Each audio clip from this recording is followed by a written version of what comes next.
Welcome to Integrative Mystic. I'm your host, Ann Vivian. Thank you so much for joining me on today's show. We are going to explore dreams and writing with my guest today, Tzivia Gover. I'm so excited to have her on the show. And then I'm going to pull a few cards for the week ahead. So I just want to invite you in. Welcome to Integrative Mystic on the fabulous mindbodyspirit.fm podcast network. Welcome to the video or audio podcast that you're tuning into on whatever platform you're tuning into, Spotify, iTunes, my YouTube channel, mindbodyspirit.fm. Thank you so much for joining me. And let me just invite you to release the cares and the baggage of the day. We're entering the sacred space of creativity, of mysticism, and integrating our earthly experience with the mystical, with the creative. So welcome, my friends. And in today's show, we are going to explore the spiritual, creative, expressive, mystical, inspiring world of writing and dreams, and the intersection of these channels to consciousness, to higher consciousness. So to tell you a little bit about my guest, Tzivia Gover writes self-help inspirational books and memoirs, as well as poems, stories, and essays. Her creative writing has been widely published in dozens of journals and anthologies. She is a certified dreamwork professional who offers one-on-one dreamwork and writing sessions and teaches workshops on dreams, writing, and everyday mindfulness. In her latest book, and the Dreaming on the Page courses, she synthesizes her varied experiences as a journalist, professor, professional dream worker, along with her studies in mindfulness, yogic philosophy, and the scientific, psychological, and spiritual aspects of dreams to craft simple, elegant, and effective methods of dream work and writing. By sharing this knowledge, she helps clients, readers, and workshop participants to live more empowered, authentic, and joyful lives.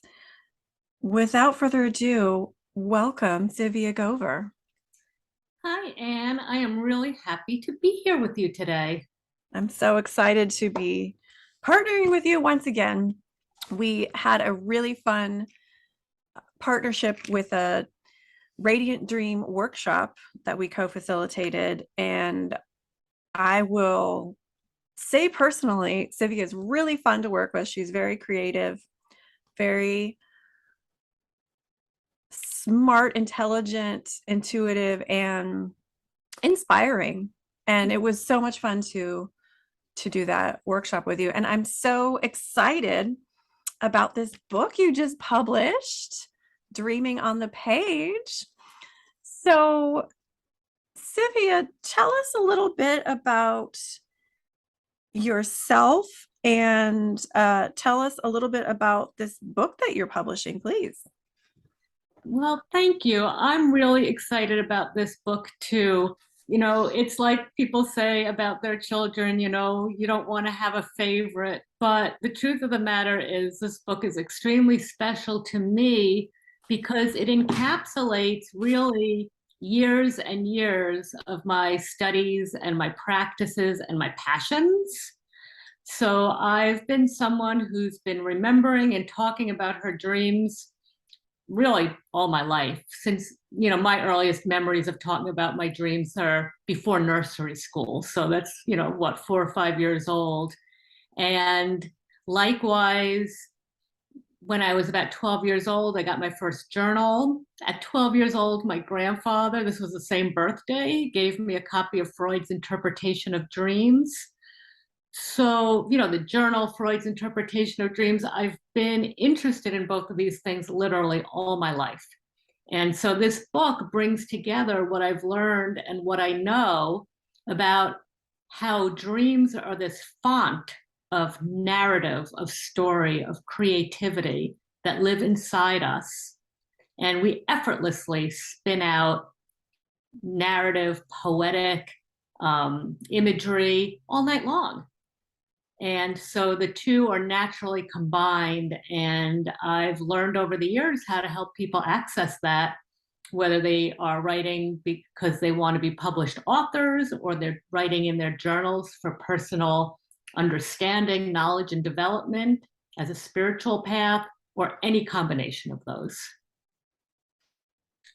I love it. And Tzivia, tell us, you've written a number of wonderful books. I've had the privilege of reading the amazing mindfulness and dream work and self-development books that you've published. And I'm curious, what was the impetus for this particular book, Dreaming on the Page?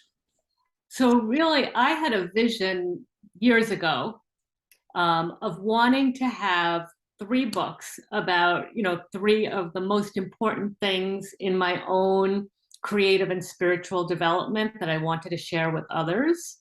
And one was everyday mindfulness and joy. And one was sleep and dreams, how we can be active and mindful about the natural processes of sleep and dreams. And one was writing with dreams. And so now I have actually done it. I've published all three of those books, Joy in Every Moment, which is about mindfulness and everyday happiness, The Mindful Way to a Good Night's Sleep, which is about a more nurturing approach to sleep and dreams. And then this one, Dreaming on the Page. So it's sort of a natural flow from one book to the other in terms of my progression and what I wanted to teach and offer to others. And Dreaming on the Page pretty much brings together all of those, because when we use dreams and writing together, not only can we benefit our literary skills, but we become more mindful, we become more conscious, and we wake up to the best lives and the richest and lives of meaning that we can.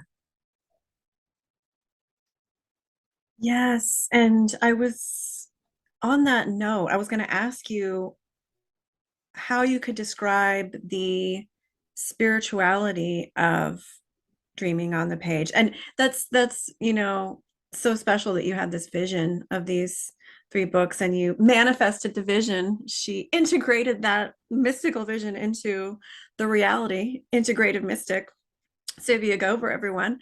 And I'm curious, if you could speak a little bit more to the spirituality of this process and the idea behind the book, the intersection between dreams, dream work, dream energy, and writing for whatever, professional, personal, whatever purpose. Well, I will go back a few millennia to answer that question. So the very first, and I tell this story in my book, Dreaming on the Page, but the very first author ever was a woman named Enheduanna.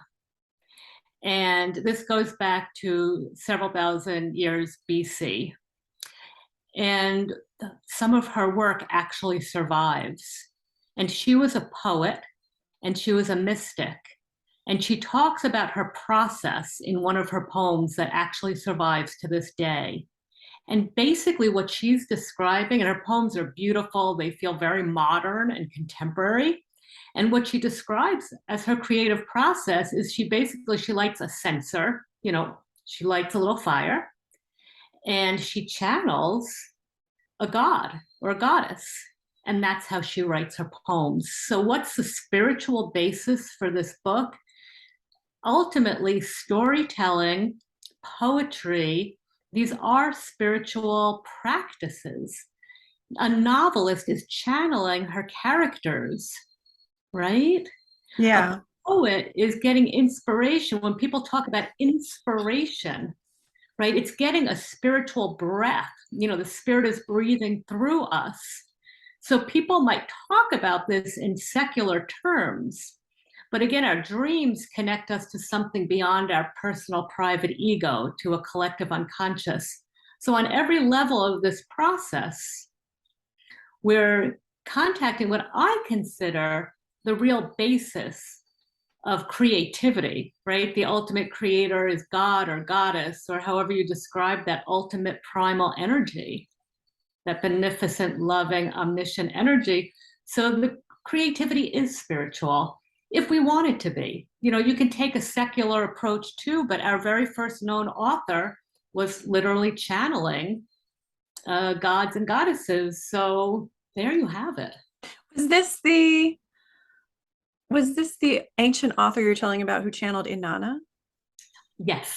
Yes, and I have a very special relationship with Inanna. That's very sacred to me. And so she was Sumerian. Yeah.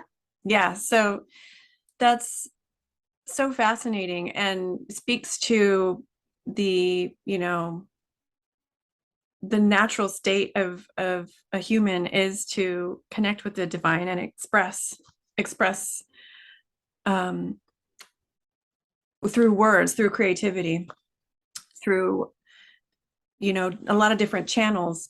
We have a lot of different channels available to us, but it's just so natural to do those things, to connect with the divine and to express. And I love your description of how writing in and of itself, using our imagination in and of itself, is a creative endeavor. It's really, tapping into something beyond the ego. And I think anytime we can connect with consciousness beyond the ego, our imagination, our intuition, our unconscious, feeling the energy of someone else, prayer, there's just so many different ways to expand our mind to something more than our little defensive isolated ego. And I love your description. It reminds me of how creativity is really expanding to those greater realms. And I believe that the imagination is a doorway to intuition, to super consciousness. Oh, absolutely. The imagination, when we engage with it actively, that's how we do dream work, right? We call it active imagination. We sort of re-enter the dreamy state while we're awake, and we interact with the imagery from our dreams. That's not that different from what a writer does. A writer gets into a kind of a dream state, a sort of writerly trance. I mean, you know it from when you write. I know it from when I write. We start off with some effort, but once we get into it, the characters start speaking through us, or the poem starts coming through us, or we reread what we wrote, and it's almost like, wow, I wrote that. So you let go into this imaginal realm, which maybe is a grown-up way of talking about imagination, or a more maybe it's a nuanced or a more directed spiritual way to talk about it, the imaginal realm.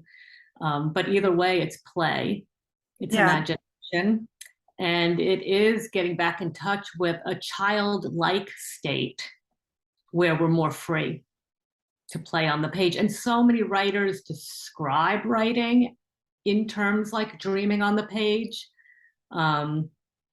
So I have some quotes in the book that speak to that. I'm not great at extemporary speech on that, but maybe I'll come up with one while we're talking. But it's I call it stating the obvious to talk about dreaming and writing, because so many writers do connect with their dreams, but they might not think about it that much or talk about it in those terms. But they do. Like, for example, one of the writers I interviewed for this book has a couch in her writing studio where she takes naps when she gets stuck.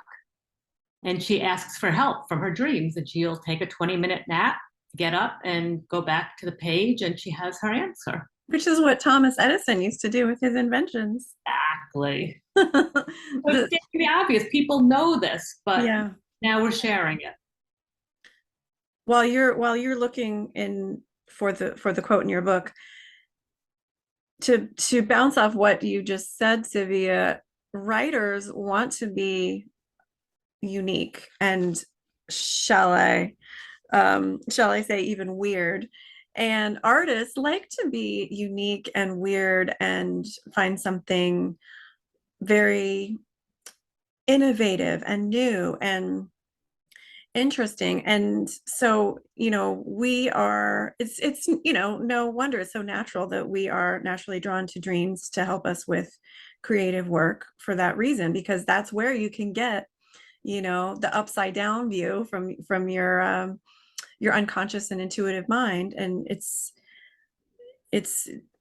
got way less rules than our waking mind and waking consciousness for a lot of people.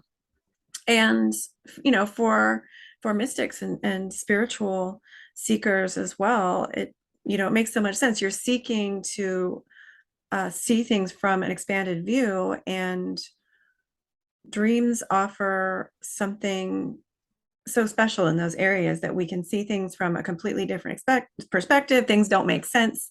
Um, but we want that. We want things to not make sense, because that challenges the status quo and that challenges our assumptions and helps us push our mind and our consciousness to more creative, innovative, expanded ideas that are beyond what our ego is subscribing to. And so I love how, in your book, you're helping people to really embrace their dreams. It's not folly, it's not foolish. You sometimes find wisdom in folly and foolishness, like looking at the Fool tarot card.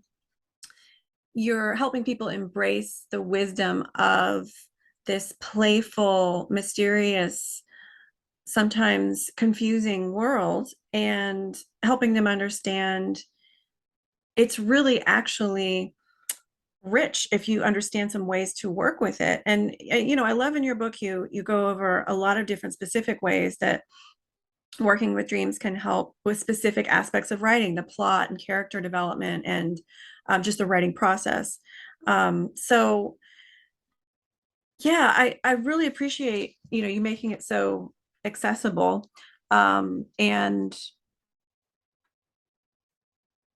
I don't have a thesis to what I just said. I don't have like a statement to wrap it up. But yeah, I just wanted to reflect that to you, I guess, Tzivia. Yeah, well, I love that. And it's a really great wrap up, really, a great reflection. We talked a little bit about the spiritual aspect of dreaming. And as you were talking, I was thinking about the fact that the scientific aspect of dreaming backs up so much of what you're saying and gives us so much of what a writer wants. So, for example, the parts of the brain that create metaphor are highly active when we're dreaming. So, what poet or what writer doesn't want access to great metaphors, right? So, dreams are priming our minds for that. And dreams are also reminding us that we're natural poets. Also, you were talking about, sort of being uninhibited in our dream life. And certainly, great literature brings us outside the bounds of what we might be willing to say in polite company, so to speak. And that's because our prefrontal cortex, where our internal censor actually lives, there's a part of our brain that keeps us away from taboo topics. But that part of the brain is also deactivated, or as I like to say, sleeping while we're dreaming. So we can dream into thoughts and ideas that we might shy away from awake. And I could go on and on. The one last one I'll say, and all these are listed in the book, is that random associations is a part of our brain that fosters random associations. And you were talking about the creativity and wanting something upside down and different. Well, that random associative part of the brain is highly activated during dreams. So we want to court this dream state. We want to invite it. So you talked about how the book is practical. So yes, I explain all this in the book, but then it's divided in 3 sections. And the whole second section, which is really nice and fat, talks about how to put this into practice. So little things like to court this dream state, to bring it to you. You know, some writers like to write first thing in the morning while their brain chemistry is still shifting between dreams and waking. I know for myself, I pull out my journal first thing and start to write, before I even, say good morning to my husband, or same thing with late at night before you go to bed as your brain's shifting in. So little things like that can help you tap into that dreaming mind, or by keeping a dream journal, right? You keep a dream journal and you'll have an encyclopedia of original imagery and compelling characters and unusual landscapes and plot twists. So there's so many ways to tap into this state. I love that. I love that, Tzivia. And I love your description of the different ways that you can use dreams for writing, and how there is a real practical approach and some actual grounded exercises that you can do to be able to court the dream and to pull that dream content and energy into your writing practice. I'm wondering if you have any tips you could give my audience tuning in. Perhaps I have some folks out there tuning in who aren't professional writers, but who write in a journal or just like to do some expressive writing. Do you have just like a little exercise that you might give as an example for working with dreams in their writing? Absolutely. So there are a lot of fun ways to get started. And as I said, I consider this book for anyone, whether they, as you said, just, and I don't like the word just, but they use their journal just for creative self-expression, for playing around, for experimenting, for tracking their days and their dreams. Or, if you're looking to write a poem for publication, and the tips I'll give right now would work for anybody. So a quick way to create a dream poem, let's say, is to take a dream, just write it down the way it is, or maybe even look at 2 or 3 dreams from your journal. And then start each line with the words "in this dream," and then pick out 3 or 5 or 7 actions and images from your dreams. And just by putting that phrase in front of each one, you develop a rhythm. So it might be, in this dream, a turtle is flailing on the table, right? In this dream, a man with long braids is preaching on the corner. In this dream, and you just keep going and playing with those images and see what you come up with. Yeah. Yeah, I love that. It sounds familiar. We might I don't have know played why. that game before. Yes, I believe we have done something very similar. So there you have it, folks. I mean, it's so much fun to try these techniques, and I've done something like that with Tzivia, and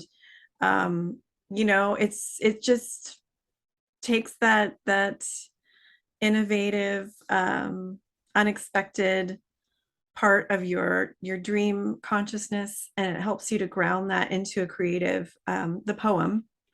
And I have to say, it's just really fun, and it's just sparks your inspiration and makes you feel, um, it gives you a sense of confidence. I can write a poem. I can write a poem really easily from my dreams, and it's fun to do so. And I love that energy, that your book and the Dreaming on the Page program brings. So yay, Dreaming on the Page. Can, I love the tip. can I show your friends, our friends, this book? It's really beautiful. We've been talking about such deep things, and they say you can't judge a book by its cover, but I hope you can judge this book by its cover. You can see it's got that little gloss on it, and it has the midnight sky melding into a page. And it actually, I wish people could touch it because you can feel the texture of the paper. And I love these French flaps because I'm going to use them to tuck little dream reports in, the front and back. Oh, fun. It's Right? beautiful. It's beautiful. And for those tuning into the audio podcast and not the video, check out her book. It is very beautiful, Dreaming on the Page. I'm gonna ask Tzivia for you to let our friends, my friends and your friends, our friends, know where to find this book and your website and more about the Dreaming on the Page program. Great. Thank you, Anne. So for folks who are listening and can't see, the whole title is Dreaming on the Page, Tap into Your Midnight Mind to Supercharge Your Writing by Tzivia Gover. And if you go to dreamingonthepage.com, just all one word, dreamingonthepage.com, you'll go straight to the Dreaming on the page on my website. And the book's for sale on all the online retailers. I know Barnes and Noble has been a particular friend of this book. And of course, it's also on Amazon. Most importantly, you can get it through all the independent online and neighborhood bookstores as well. So yeah, pretty easy. Fantastic. And so your website is thirdhousemoon.com. And then if someone wants to find out about the Dreaming on the Page program, not just the book, they can find out more information on dreamingonthepage.com. Got it. And yeah, Tzivia, I just want to thank you so much for coming on the show. This was so inspiring to me personally, and I'm inspired reading your book. And I can't wait to have you back again. And I can't wait for if you're tuning in today. Thank you so much for tuning in to Integrative Mystic and this interview with my friend and colleague Tzivia Gover. And if you try this technique that she is generously sharing with us about using our dream content to write this little poem, drop me a line. Yeah, leave the poem on my Facebook page, Creative Psyche, or email me, your experience. I'm going to continue to work with these techniques. So, Tzivia, I want to thank you so much for coming on my show, and I want to thank everyone for tuning in. I hope everyone has a beautiful week, and I'll stop the recording for now. Thank you, Anne. Thank you, Tzivia. What fun.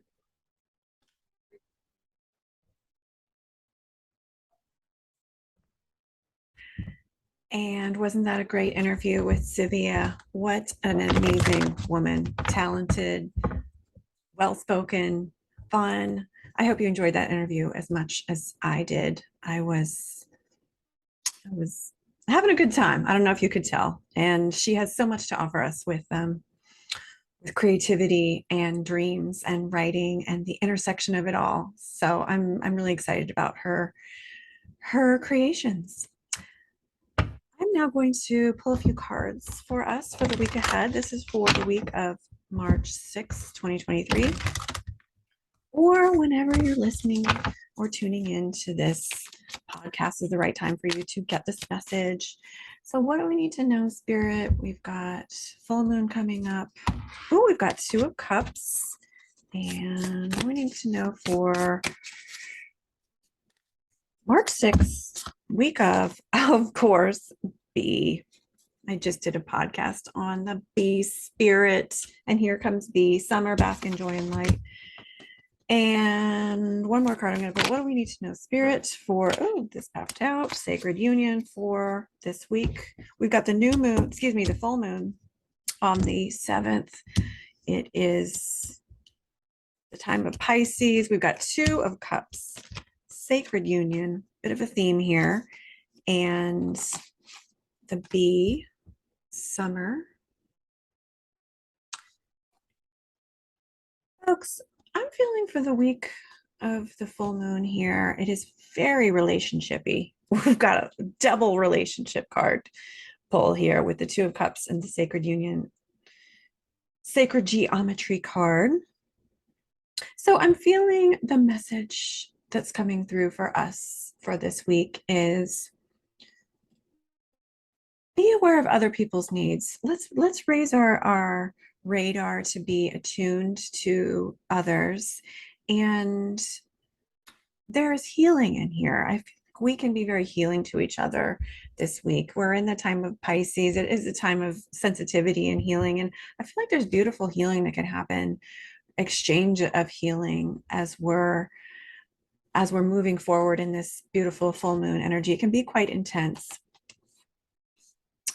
And I feel like there's a little bit of this happens sometimes at this time of year. There's a little bit of escapism. Some of us might be wanting to just escape reality. And it's okay to escape in a in moderation, right? It's okay to escape in non-destructive ways. And we all need to get away sometimes from the cold, harsh reality.